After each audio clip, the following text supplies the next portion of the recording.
Have you ever paused to consider that gratifying oral encounter, almost invariably perceived as harmless, could be one of the most insidious avenues for exposure to serious diseases? Indeed, while you're there, engaging orally, under the impression that risk is absent due to lack of penetration, peril could be making its entrance unbeknownst to you. And this is not hyperbole. It's grounded in science, in medicine. It's what no one has ever dared to elucidate for you with clarity. But today, you will uncover the complete picture. Oral sex is sex. Period. Dispel any notion that it was just oral, so I'm safe. No, friend. The reality is quite contrary.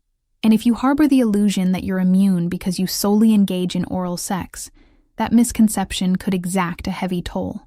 I understand that no one wants to contemplate infection while at the zenith of arousal, but to willfully disregard the subject merely because it's uncomfortable is precisely the kind of misstep that transmutes pleasure into profound regret.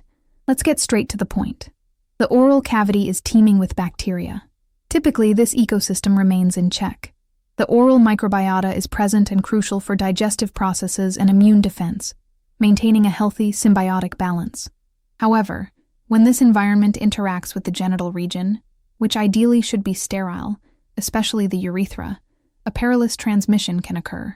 This exchange can be insidiously silent, asymptomatic, and painless, until an STI or a malignancy manifests as the initial indication.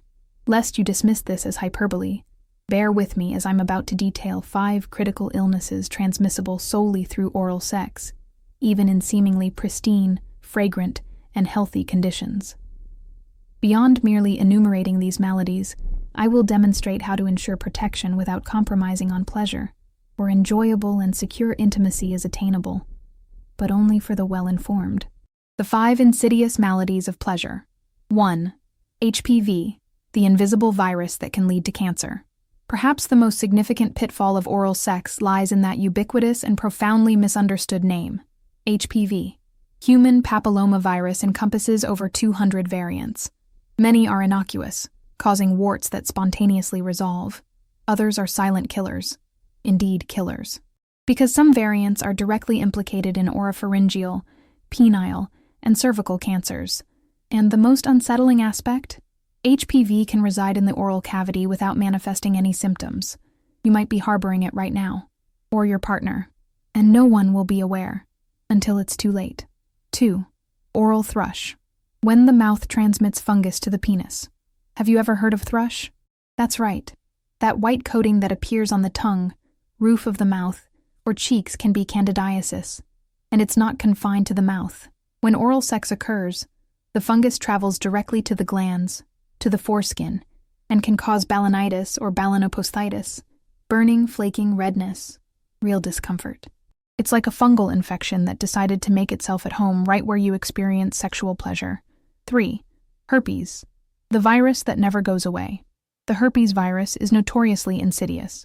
It possesses the capacity to remain latent within your system, only to reactivate when your immunity is compromised. Compounding this insidious nature, individuals afflicted with oral herpes are capable of transmitting genital herpes through a solitary, unprotected oral sex act. While 2 principal types exist, HSV-1, predominantly associated with oral infections, and HSV-2, primarily linked to genital manifestations, both strains possess the unfortunate ability to cross-infect. Consequently, an ostensibly innocuous lesion at the corner of the mouth can evolve into a severely painful sore on the penis. Once it gains entry, this virus never truly departs. It merely retreats into a quiescent state, only to re-emerge whenever conditions are favorable. 4. Syphilis, the forgotten ulcer. What's often overlooked is that syphilis can, in fact, be transmitted through oral sex. While less prevalent, such transmission does occur. A particularly cruel characteristic of the disease is that its primary lesion is entirely painless. It often appears innocuous, a small firm ulcer that frequently goes undetected. Yet, if left unaddressed, syphilis progresses, potentially affecting the brain and heart, and even leading to paralysis. All this can stem from an oral encounter that initially seemed entirely risk-free. 5. Urethritis. When the urethra screams.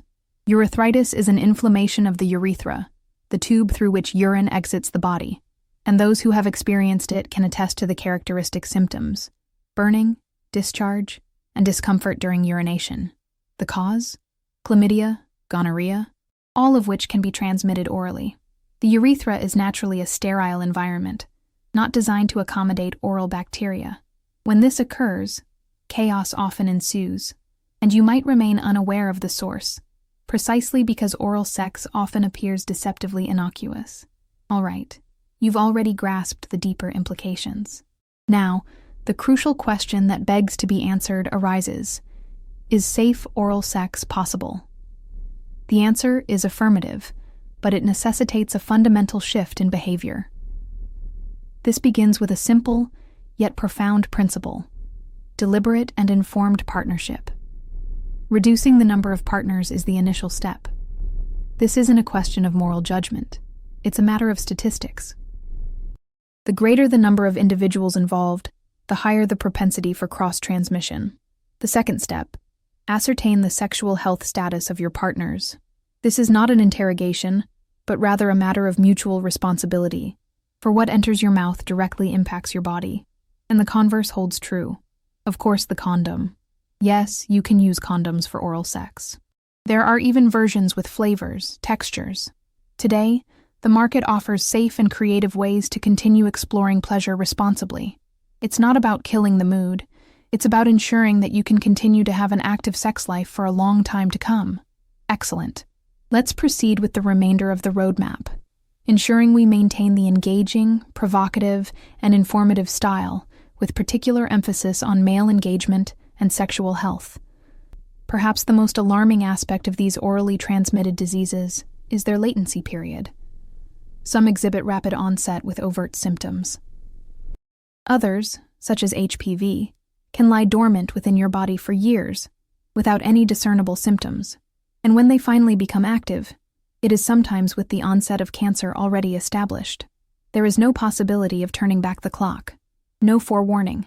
This holds especially true for the male population, which is culturally predisposed to avoid medical consultations, deferring screenings and overlooking subtle symptoms until they become undeniable: a growing, itchy wart, persistent dysuria, a discomfort you attempt to rationalize away as friction, heat, or overly strong soap.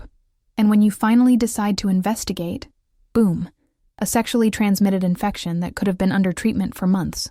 Moreover, many men still labor under the misapprehension that these illnesses are women's issues, or that their transmission is confined solely to anal or vaginal intercourse. This myth is literally fatal. This is because oral sex is often regarded as a lesser, or almost innocuous practice. Yet, biology does not conform to human prejudices. It operates on objective principles. Where there is contact of mucous membranes, secretions, or bodily fluids, the risk is unequivocally present. Perhaps the greatest irony? A substantial number of individuals who unwittingly transmit these illnesses remain oblivious to their infected state. Their actions are devoid of malice or deliberate intent. They are merely asymptomatic carriers. They may appear robust, healthy, even fastidious about their hygiene and personal presentation. However, they harbor viruses, bacteria, and fungi, inadvertently facilitating their transmission via oral genital or genital-oral contact, completely unbeknownst to them. Or more disturbingly, they are fully cognizant of their condition and choose to conceal it. But now you might be asking yourself, okay, so does this mean I should just stop performing oral sex? Become celibate? Hold on. Nothing of the sort. Our aim isn't to make you abstain from sex. It's to empower you to engage in sex more skillfully, with intelligence, with self-possession, and with authentic freedom. Truly satisfying sex is predicated on a sense of security.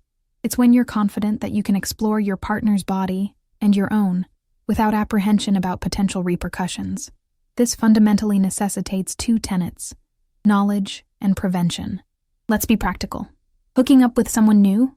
Steer clear of unprotected oral sex right from the outset. Do you have herpes or oral thrush? Wait for it to clear up, seek treatment, and inform your partner. Always use condoms, even for oral sex. There are thin, flavored options available that barely diminish sensitivity. Get tested regularly. Don't wait for something unusual to manifest. Communicate. Yes. Discuss this with your prospective sexual partner. Does it seem uncomfortable? Contracting an STI is far more so. You don't need to become a monk. You just need to be a well-informed and emotionally mature individual. The kind of person who attends to their own well-being and that of others. Who understands that pleasure and responsibility are not adversaries.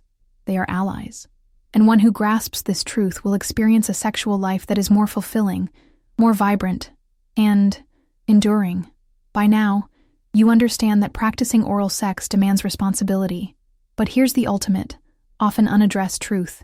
Ignorance is the most insidious contaminant. Your risk isn't derived from pleasure. It stems from a lack of preparedness, an absence of open communication, and the pervasive, "I'll deal with that later" mindset. These precisely are the factors that truly undermine your sexual well-being. So let's flip the script. Let's normalize straight talk, routine checkups, condom use, and mindful touch. Let's stop dismissing oral sex as mere adolescent play and acknowledge that it is a full-fledged form of sexual relations, with all the inherent risks and pleasures. Want to know what's truly sexy? A man who knows what he's doing, who masters his own body, who prioritizes his health as an integral part of pleasure, who doesn't shy away from medical checkups, who openly discusses boundaries, who respects himself and others. That man, indeed, is a better lover, because he understands that pleasure isn't followed by guilt. Instead, it's followed by tranquility. Now that you're privy to the insights about oral sex that no one has ever shared with you, share this video with anyone who needs to hear this vital truth.